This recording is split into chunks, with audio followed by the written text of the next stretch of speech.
বিধায়ক তথা জেলার সভাপতি বাবু আছে, আমাদের বিধায়ক খোকন আছে, এই স্থানীয় বিধায়ক সংখ্যা, আমরা সকলে মিলে এসেছিলাম একটাই জন্য, মাননীয় দলনেত্রী সর্বময় নেত্রী মমতা বন্দ্যোপাধ্যায়, যিনি এই মানুষগুলোর পাশে আমাদের দাঁড়াবার জন্য তিনি কিছু সামগ্রী পাঠিয়েছিলেন, যেটা আমরা সাধারণ মানুষের কাছে তুলে দিলাম।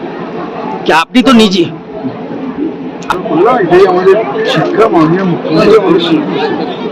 যেটা হচ্ছে যে ডিবিসি আজকে এতগুলো মানুষকে গৃহহীন করলো, আমাদের চাষের জমিকে নষ্ট করলো, আমাদের ধান নষ্ট করলো। আমি আপনাদের হলফ করে বলতে পারি এই মানুষগুলো বিজেপিকেও ঘর ছড়াচ্ছে। আজকে যেমন এরা গৃহহীন হয়েছে, এরা একদিন বিজেপিকে বাংলা ছড়াচ্ছে। এটা আমি আপনাদের নিশ্চিত করে বলতে পারি। ডিবিসি ইচ্ছাকৃতভাবে পরিকল্পিতভাবে বাংলার সর্বনাশ করছে, বাংলার গ্রাম বাংলার মানুষকে সর্বনাশ করছে, বাংলার মানুষকে গৃহহীন।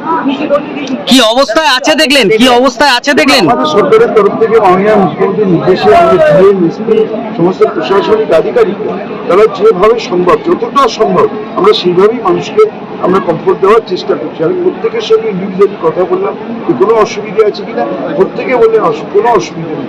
আমি বললাম খাওয়া দাওয়া সবাই বললেন খুব ভালো হয়েছে। অনেক জমি জলের তলায়, কি হবে পরবর্তী? অবশ্যই আমাদের সরকারের তো পলিসি রয়েছে, সেগুলো দেখে তো সরকার সরকারের মধ্যে সিদ্ধান্ত নেবে। এখন মানুষগুলো দুর্যোগের মধ্যে আছে, তাদের পাশে দাঁড়ানোটাই হচ্ছে আমাদের প্রধান কাজ, সেই কাজটাই করছি। আমি যে কথা বারবার বলছি, যেভাবে ডিবিসি জল ছেড়ে আমাদের এই অঞ্চলের মানুষের ধন মান সবকিছু নষ্ট করলো, সম্পত্তি সব নষ্ট করলে, একদিন এই মানুষগুলো এই বিজেপিকে বাংলা ছাড়া। ডিভিসি